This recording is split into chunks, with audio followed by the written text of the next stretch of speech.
Devaya.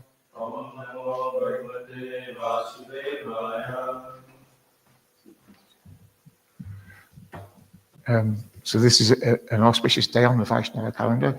It's Akshaya Tritiya. This festival commemorates the beginning of Satya Yuga. It is an auspicious day to start a new project. On this day, sesame was created for the purpose of sacrifice. One could perform a yagna and offer sesame. Also, on this day, the Lord Badrinath and Lord Kedarnath temples in the Himalayas are open for public worship. We'll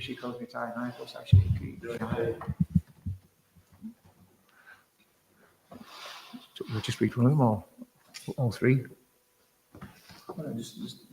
Just those two? Okay, so it's also Chandana Yatra. Chandana Yatra starts. The body of the Lord is anointed with scented sandalwood paste mixed with camphor, musk, and saffron to cool his body, as it is getting very hot in Vrindavan. So this chapter of the Nectar Invocation is entitled Qualities of Sri Krishna. So the quality of Sri Krishna is we're going to focus on today is grateful, 17, grateful. Any person who is conscious of his friend's beneficent activities and never forgets his service is called grateful. In the Mahabharata, Krishna says, when I was away from Draupadi, she cried with the words, "Hey Govinda, this call for me has put me in her debt, and that indebtedness is gradually increasing in my heart." This statement by Krishna gives evidence of how one can please the Supreme Lord simply by addressing him, "Hey Krishna, hey Govinda." The Mahamantra, Hare Krishna, Krishna Krishna, Hare Hare, Hare Rama, Rama Rama, Hare Hare, is also simply an address to the Lord and his energy. So to anyone who is constantly engaged in addressing the Lord and his energy, we can imagine how much the Supreme Lord is obliged. It is impossible for the Lord to ever forget such a devotee. It is clearly stated in this verse that anyone who addresses the Lord immediately attracts the attention of the Lord, who always remains obliged to him. Another instance of Krishna's feeling of obligation is stated in connection with his dealings with Jambavan. When the Lord was present as Lord Ramachandra, Jambavan, the great king of the monkeys, rendered very faithful service to him. When the Lord again appeared as Lord Krishna, he married Jambavan's daughter and paid him all the respect that is usually given to superiors. Any honest person is obliged to his friend if some service has been rendered unto him.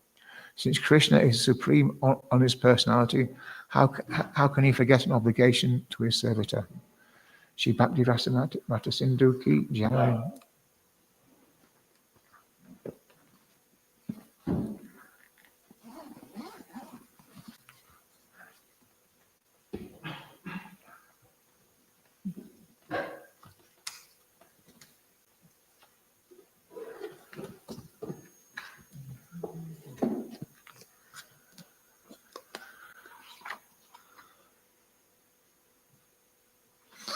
So reading from Srimad Bhagavatam, Canto 7, Chapter 14, text 27 to 28.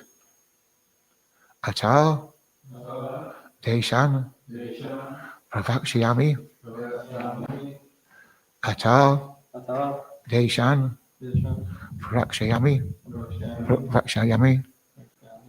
Ata Deshan Pravakshayami Dharmadi Shreya Avahan Dharmadi Shreya Avahan Sa Vai Punyatamo Desha Sa Vai Punyatamo Desha Sa Vai Punyatamo Desha Save Punyatama Desha Satpatram Yatra Labhyate Satpatram Yatra Labhyate Satpatram Yatra Labhyate Satpatram Yatra Labhyate Bim Bam Bhagavato Yatra. Bimbam Bhagavato Yatra. Bimbam Bhagavato Yatra. Bimbam Bhagavato Yatra. Savan Etat Karam. Savan Etat Characharam. Savan Etat Characharam. Yatra Ha Brahmana Kulam. Yatra Ha Brahmana Kulam. Yatra Ha Brahmana Kulam. Tapo Vidya Dayan Vitam. Tapyo Vidya Dayan Vitam. Tapo Vidya Dayan Vitam. Atadesham Ravaksha Yami. Dhamadishaya Avamha. Save Punyatamo Desha. Satpatramya Varavakite. Etad Desham Ravakshyami. Dhamadishaya Avahan. Save Punyatamo Desha. Satpatram Yatra Labyate. Bimbam Bhagavato Yatra. Savane Tacharacharam. Yatraha Brahmana Kulam. Tapovidya Dayan Vitam. Tapovidya Dayan Vitam. Etadesham Pravakshami. Dhamadi Shreya Avahan. Save Punyatamo Desha. Satpatrim Yatra Labhyate. Bimbam Bhagavato Yatra. Savaneta Chacharam. Yatroha Brahmana Kulam. Tapovidya Dayan Vitam.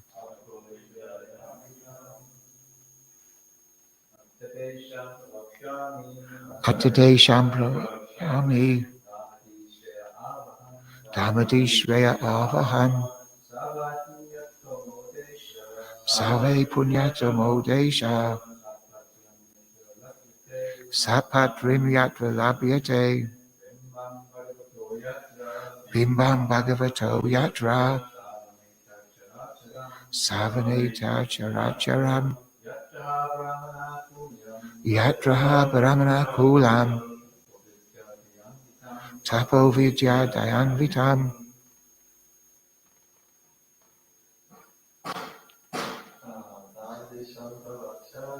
Atadesham Pravakshami. Dhamadi Shreya Avahan. Save Punyatamo Desha. Satrapatram Labhyate. Bimbam Bhagavato Yatra. Savane Characharam.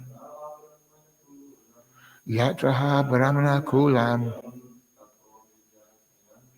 Tapo Vidya Dayan Vitam.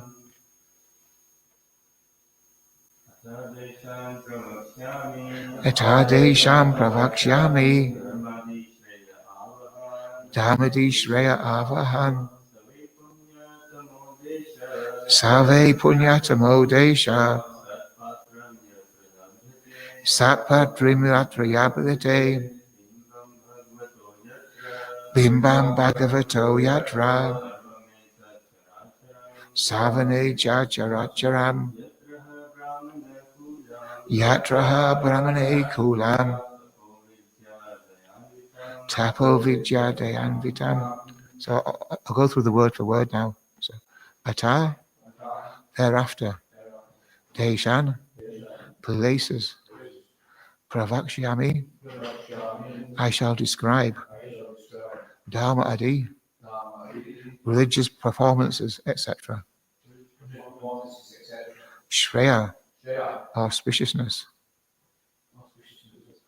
Avahan, which can bring. Sa, that. Vai, indeed. Punyatama, the most sacred. Desha, place.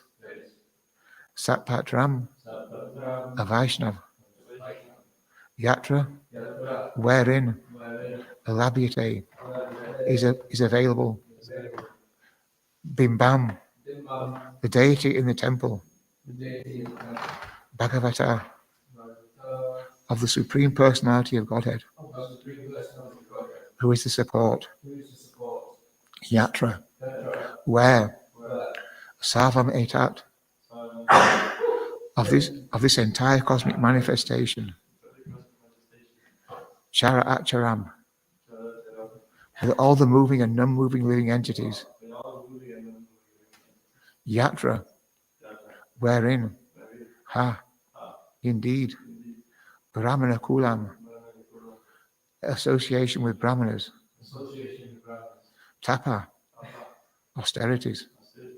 Vidya, education. Daya, mercy. Anvitam, endowed with. So I'll read the translation of the purport. The translation of the purport by His Divine Grace A.C. Bhaktivedanta Swami Prabhupada Ki Jai. Translation. Narada Muni continued, now I shall describe the places where religious performances may be well executed. Any place where a Vaishnava is available is an excellent place for all auspicious activities. The Supreme Personality of Godhead is the support of this entire cosmic manifestation, with all its moving and non-moving living entities, and the temple where the deity of the Lord is installed is a most sacred place. Furthermore, places where learned Brahmanas observe Vedic principles by means of austerity, education, and mercy are also most auspicious and sacred. So I'll go through the translation again. So this time I read a little bit, then I'll stop, and then you read where I've read up to. So Narada Muni continued. Now I shall describe the places where religious performances may be well executed. Any place where a Vaishnava is available is an excellent place for all auspicious activities. The Supreme Personality of Godhead is the support of this entire cosmic manifestation, with all its moving and non-moving living entities. And the temple where the deity of the Lord is installed is a most sacred place. Furthermore, places where learned Brahmins observe Vedic principles by means of austerity, education, and mercy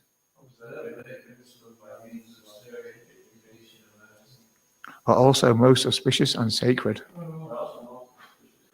So purport. In this verse, it is indicated that a Vaishnava temple where the Supreme Personality of Godhead Krishna is worshipped and where Vaishnavas are engaged in the service of the Lord is the best sacred place for performing any religious ceremonies. At the present day, especially in big cities, people live in small apartments and are not able to establish a deity or temple. Under the circumstances, therefore, the centers and temples being established by the expanding Krishna consciousness movement are the best sacred places for performing religious ceremonies. Although people in general are no longer interested in religious ceremonies or deity worship, the Krishna consciousness movement gives everyone the chance to advance in spiritual life by becoming Krishna consciousness.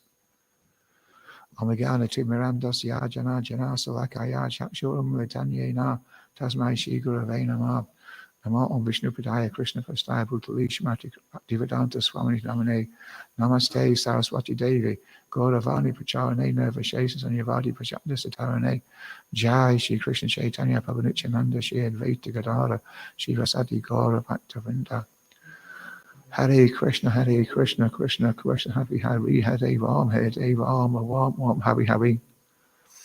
So I've actually made some notes on this on these two slokas. So I'll just get my notes out and I'll try to take it from there.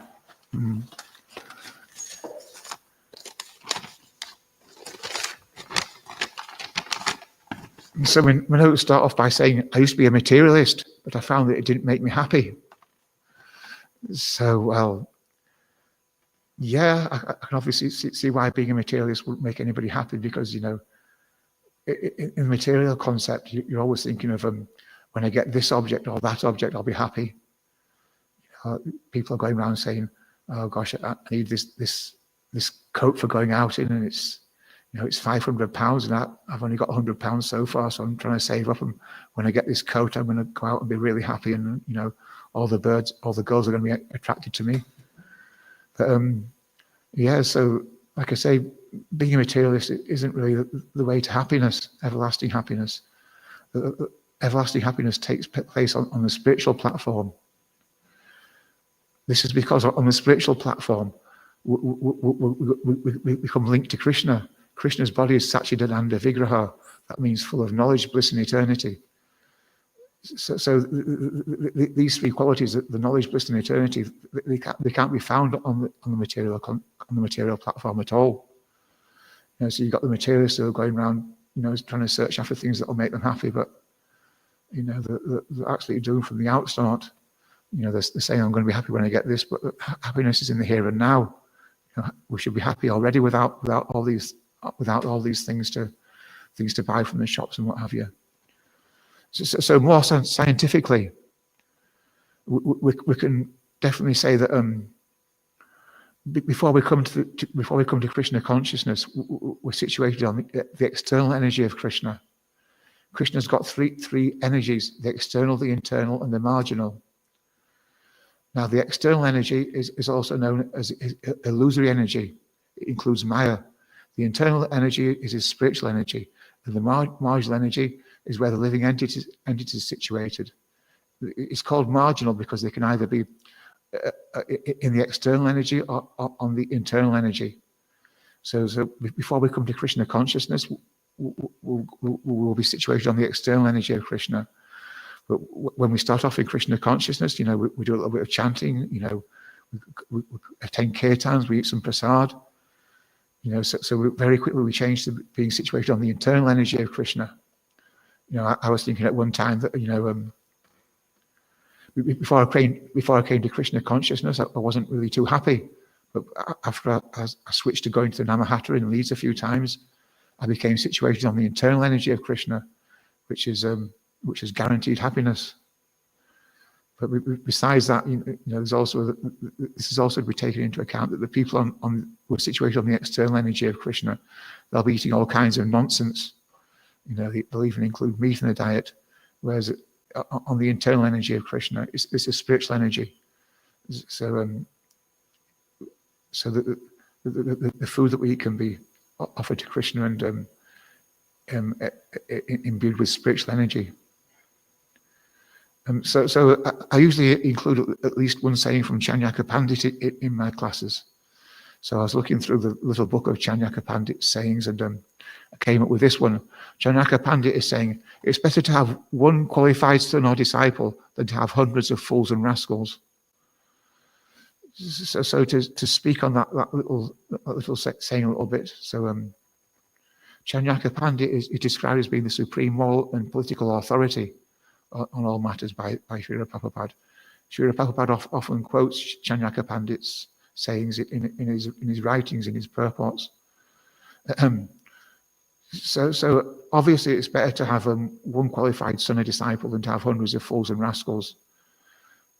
Actually, in the Kali Yuga, this present age, nearly everybody's going to be a fool or a rascal. The difficulty is going to be finding a qualified son or disciple. But it's better to have one qualified son or disciple because their knowledge is superior to that of the hundreds of fools and rascals. The hundreds of fools and rascals, you know, they'll be they won't have any spiritual knowledge at all. So in this, this sloka is essentially describing in part the dharma of bhakti yoga. So the dharma means the essential quality that an object has. So for example, the dharma of water is that it's wet. The dharma of fire that it distributes heat and light. So the dharma of bhakti yoga means the essential quality of bhakti yoga. There are significant words in the sloka. These words are yatra. Yatra is defined as pilgrimage, a group of pilgrims, a journey, especially for religious purposes. So, for example, when we talk about the Scottish yatra, we're really talking about a group of pilgrims on a religious quest. Now, it may be that someone has a better way of summing up what the Scottish yatra actually means than my sort of my attempt at it, but I'll let that rest for the time being. So the Scottish yatra means a group of pilgrims on a religious quest. So another significant word in the slokas is tapa, austerities. We observe 4 forms of austerity in Krishna consciousness. No meat, fish or eggs, no gambling, no intoxication, and no unregulated sex life. So vidya means education. One needs a good solid education in the science of bhakti yoga. Shreya means auspiciousness. What is auspicious and what is not? When you realize that Krishna is in your heart as the support, as a super soul, that is auspicious. Also, Lord Nrsimhadev is giving us a full protection. So these are the 2 auspicious realizations that Krishna is in your heart as a super soul, that Lord Nrsimhadev is giving you all the protection. There's also a great many other realizations. The holy name is very auspicious. The holy name is none different from Krishna. So when you say the holy name, Krishna is right there, present before you, really. Yeah, well, so yeah, the holy name is definitely auspicious. It's definitely Shreya.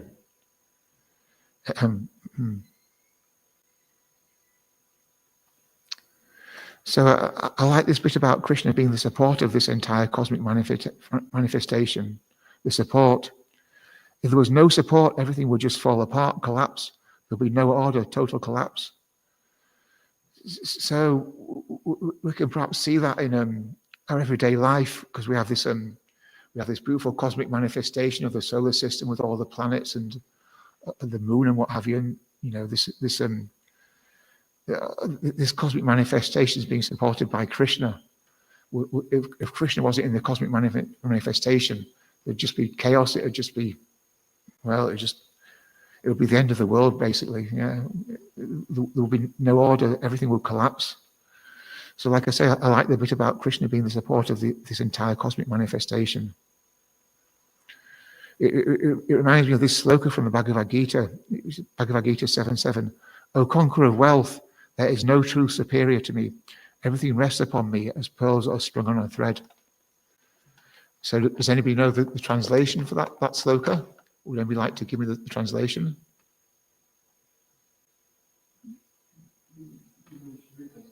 So the translation is Mata Parataram Nanyat Kinchid Asti Dharmajaya Maya Sarvam Idam Pratam Shutre Mani Gani Iva.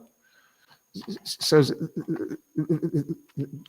this sloka from Bhagavad Gita is relevant to this discussion because the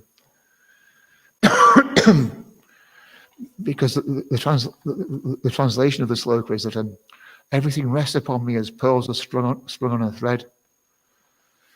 So the meaning of that statement, like pearls are sprung on a thread to make a necklace, Krishna is saying that he's the thread. The pearls can be things like an ocean, a mountain, a sacred river, a temple, even an incarnation of Krishna. All these things are the pearls, and Krishna is the thread holding them together. So, I thought that was sort of a similar understanding to Krishna being the support of the entire, Krishna being the support of this entire cosmic manifestation with all its moving and moving living entities. Is this going out on Facebook? So Facebook means Maya's gone high tech. So Srila Prabhupada stressed the 9 processes of devotional service. Shravanam, Kirtan, Vishnu, Smaranam, Pada, Sevanam, Archanam, Vandanam, Dashyam, Sakyam, Atmanevatam. But he especially stressed the first 2, Shravanam and Kirtanam, which means hearing and chanting. So these 2 processes of devotional service, Shravanam and Kirtan and Vishnu, these are the most prominent in this age. We can actually achieve spiritual perfection by taking to this process very seriously.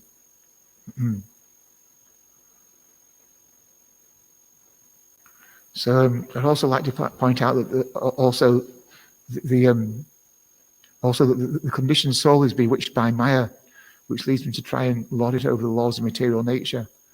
So eating, sleeping, mating, and defending, they'll show this tendency to lord it over the laws of material nature. So, for example, to lord it over the laws of material nature in eating, we've got the meat industry. For mating, well, we've got literally hundreds and hundreds of issues to do with mating. For example, cosmetic surgery. There are people taking cosmetic surgery so they don't hold.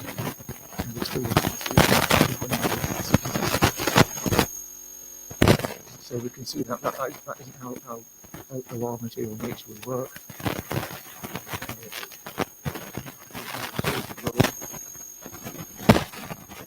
With all its flaws and all its disadvantages, but if we apply self-consciousness, very old, Krishna says is also the supreme time. So when time works on you cannot help but grow old. But obviously, those people who are bewitched by Maya, that they're trying to lord it over the mating tendency, also the defending tendency. So we can also see that the defending tendency nowadays has gone very high tech, with all these arms and munitions and bombs and what have you. And they all show this tendency to lord it over material nature. So it's like I was saying, materials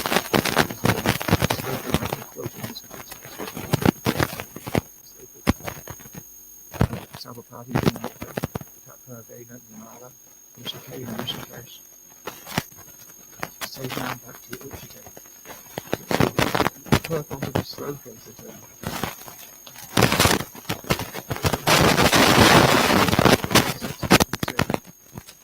Supreme Personality of God, Krishna, who is the master of all the senses, is gradually using material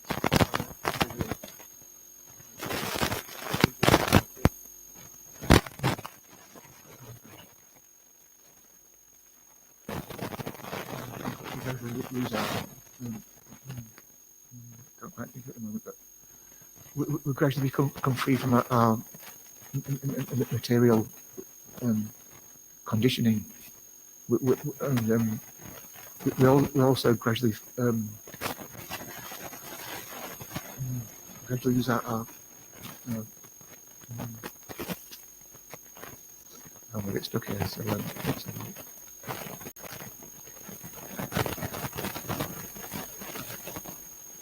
and our senses become purified.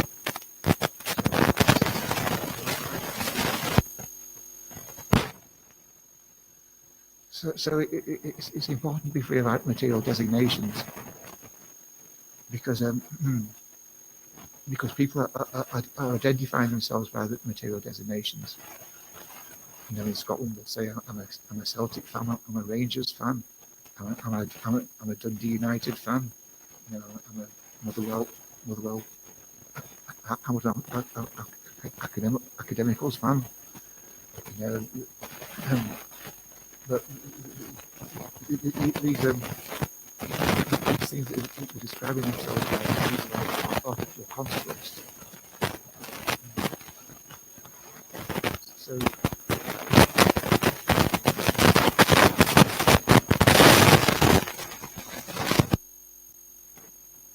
So on the level of Krishna consciousness, there are no designations. where we can see ourselves as being basically being Satchitananda Vigraha, so full of bliss, knowledge, and eternity. Shri Shikodetai Mayapo Sacheki.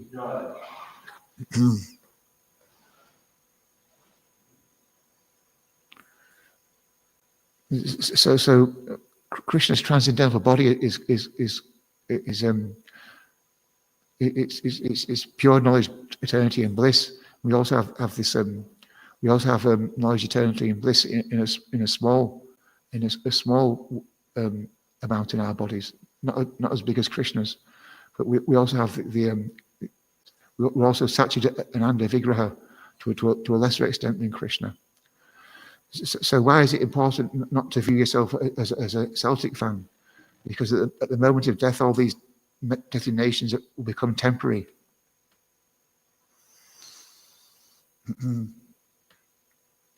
All these temporary material designations will be taken away from us.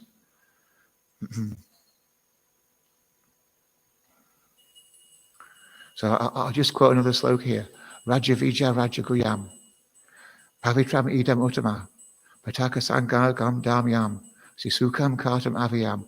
So this sloka, the translation is this knowledge is the king of education, the most secret of all secrets. It is the purest knowledge, and because it gives direct perception of the self by realization, it is the perfection of religion. It is everlasting and is joyfully performed. So in this sloka, they're really saying that that Shastric knowledge is the purest form of knowledge. It's not covered by the four defects of the knowledge of the conditioned soul. So these four defects of the knowledge of the conditioned soul, the conditioned soul is always illusioned. The conditioned soul is certain to make mistakes. The conditioned soul's senses are imperfect, and so imperfect senses, illusioned, makes mistakes, and suffers from the cheating mentality. Thank you for that. So it's actually crucial to understand your constitutional position as a soul.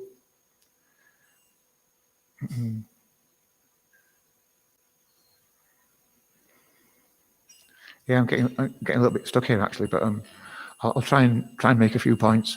So this Raja Vijaya Raja Guyam, where it says that this knowledge is the king of education, the most secret of all secrets. So it's directly referring to Shastric knowledge. It's the king of education, the most secret of all secrets. It's the purest knowledge. And so this part about giving direct perception of the self by realization. So which makes it the perfection of religion. So this understanding is crucial for us to have it in our journey through Krishna consciousness. We have to not depend on the four defects of the knowledge of the conditioned soul. We have to really take our learning from the Shastra, from the scriptures. You know, there's a saying, Sadhu Shastra Guru, which means that we're taking our knowledge from the Shastras, from the Sadhus, and from the Guru, the spiritual master. So in this way, we can avoid being caught up in the four defects of the knowledge of the conditioned soul. So this is crucial because like I say, at the time of death, we're stripped away from all our material designations. We come to the spiritual platform whether we like it or not. So this spiritual platform, on the spiritual platform, there's no material designations. And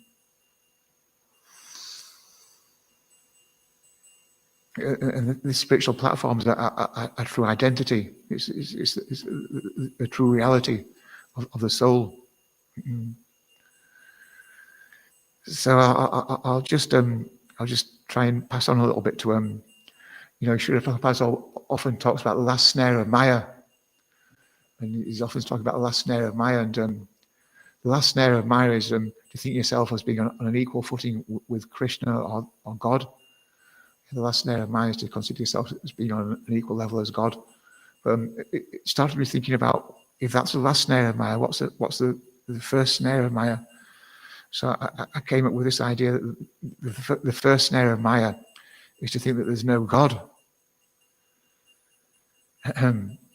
So obviously we can straight away see that a large percentage of the population is caught up by the first snare of Maya. They don't have any God consciousness. That they just think that the material body is the all in all, and that death is something that it just means the end of the material body.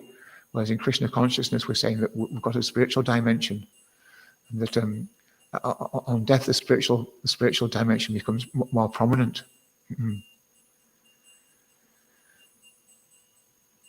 So I've also got this to say about on difficulties, because I'm having a little bit of a difficult time out here. But I'll try and give you this little story about difficulties. So in the classroom one day, the teacher set an exercise for the children in the class. He gave out a sheet of white paper and asked them to write something on this white paper. But this sheet of paper wasn't wholly white. It had a little black dot in the middle of it. So it was black. So it was white with a little black spot in the middle. So the people in the class went away and they wrote an essay about what they could see, how to view the piece of paper. They're all writing things about the black spot in the middle, the black dot. So this black dot, it's right in the middle of the piece of paper. One would say the black dot is it doesn't look very friendly. It's the black dot's confusing.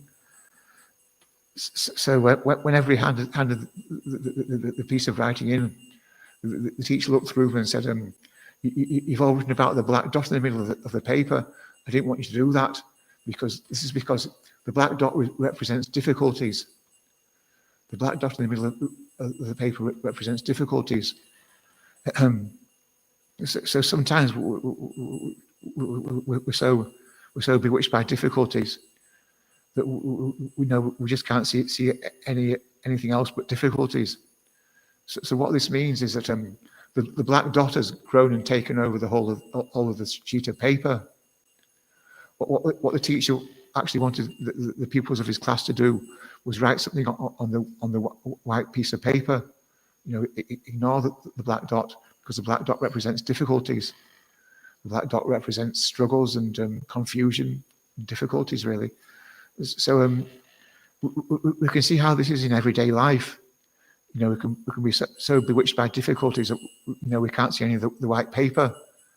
Whereas the real correct approach is to acknowledge that there are difficulties, but we can also see that the white page. We can write on the white page. We can write stuff like, "Well, it's going to be a great day today, and we're going to have such a good time, and we're going to have difficulties, but we're going to be able to cope with these difficulties."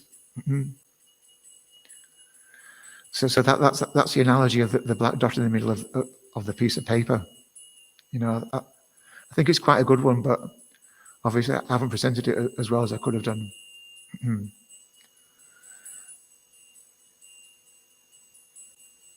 Thank you, Prabhu. I've got a little more to say yet. Oh, okay. So I thought I'd finish off with my Sankirtan realizations.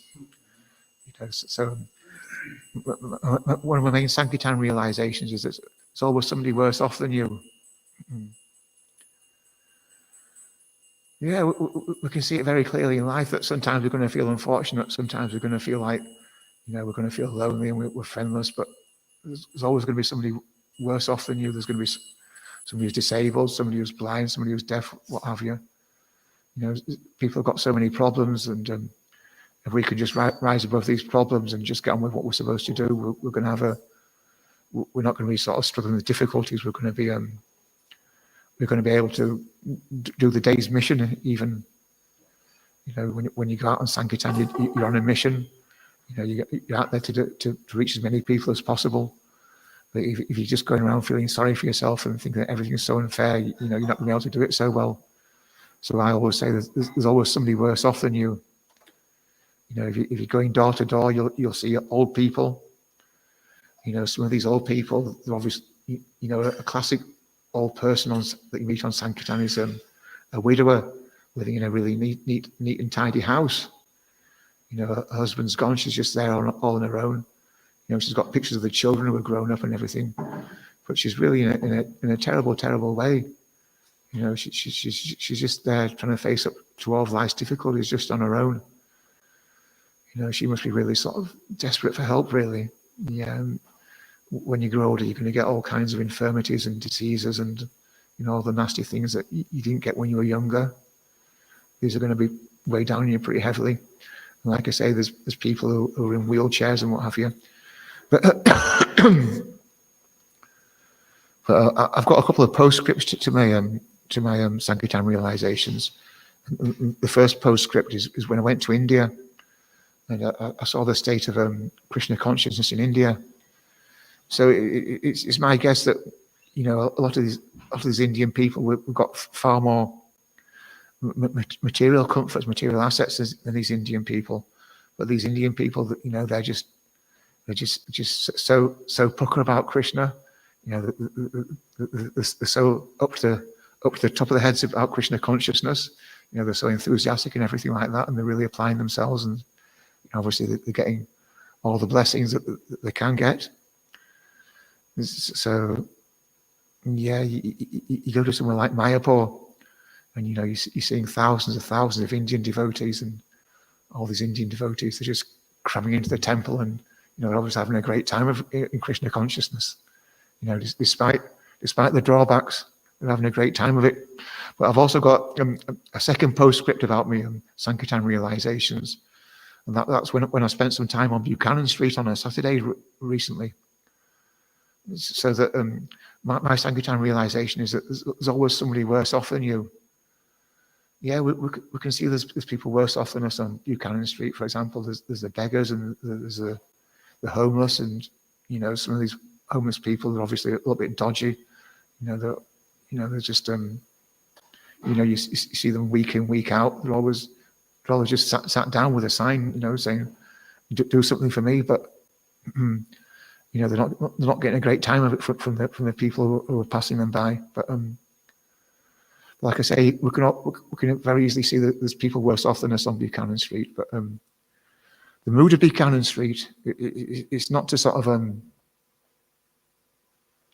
well, Buchanan Street, every sort of you know, they're all going around trying to enjoy the Saturday. They're all, you know, they're all dressed up and everything like that. They're all trying to consume the way to happiness and everything like that. So it made me think a little bit about my Sankirtan realization, seeing all these people, and, you know, it's obvious that we won't all be able to succeed in the quest to sort of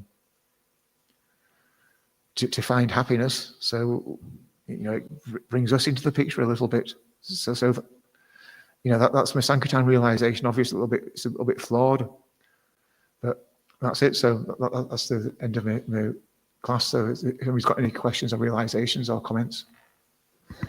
Thank you so much, Prabhu. I had two things, but I think I'll just keep it to one.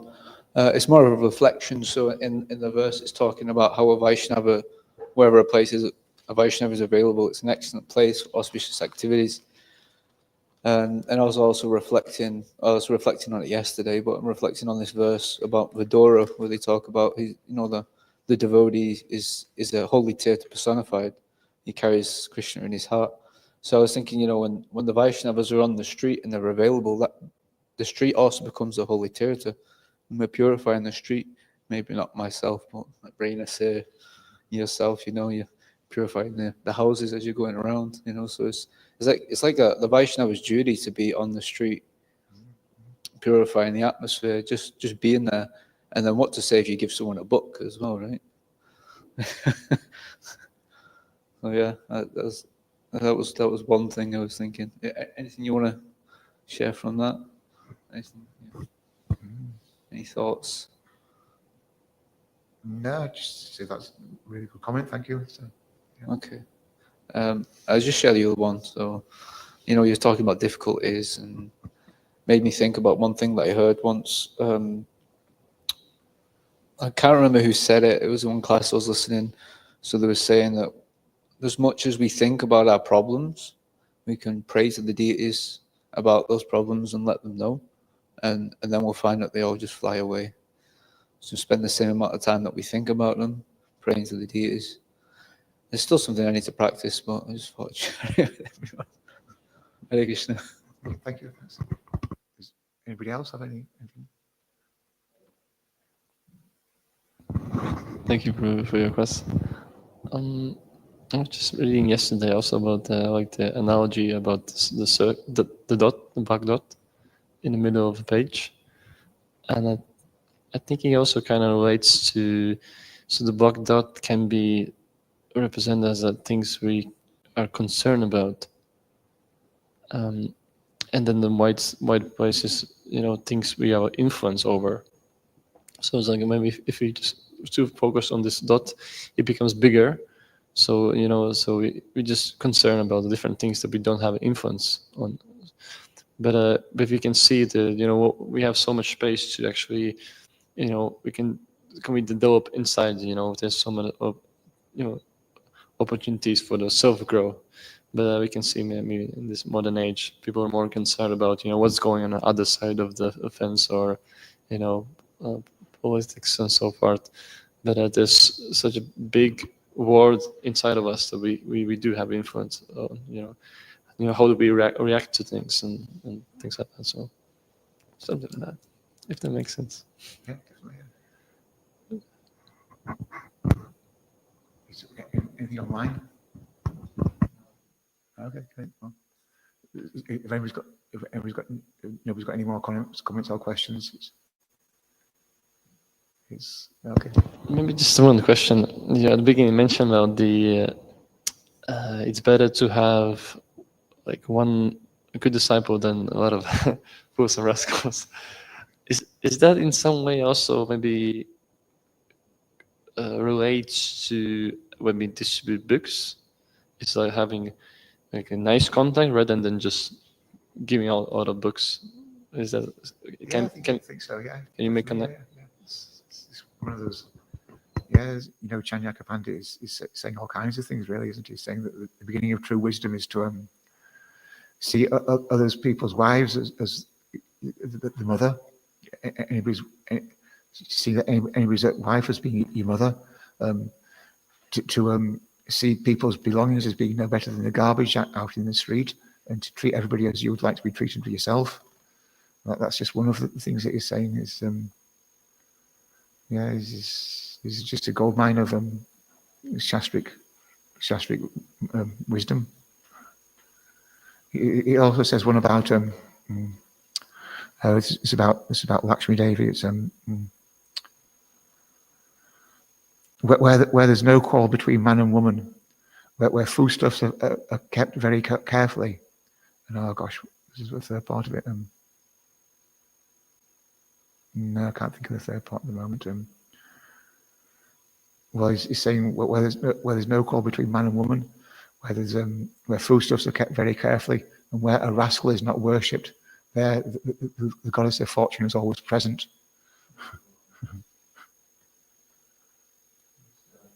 Reflection on what Reynolds Prabhu was saying. I think I was reading yesterday. It's in one of the last few verses of the Bhagavad Gita, and talking about, there's this verse where you share the Bhagavad Gita with someone you're very dear.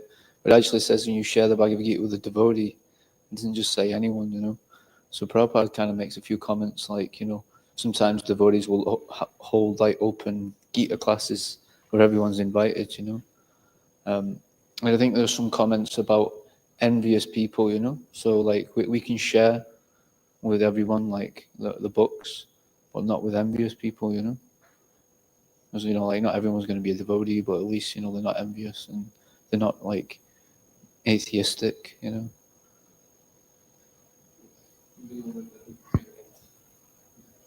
What? Yeah, because we don't know when the book is gonna end. We can give it to someone maybe who's envious, but it's gonna give it to a friend, and So I guess, yeah.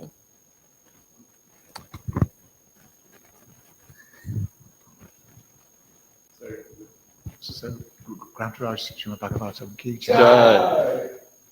Shiki Kogi Time Bible Session Ki Jai. Scottish Chapter Ki Jai. Jai.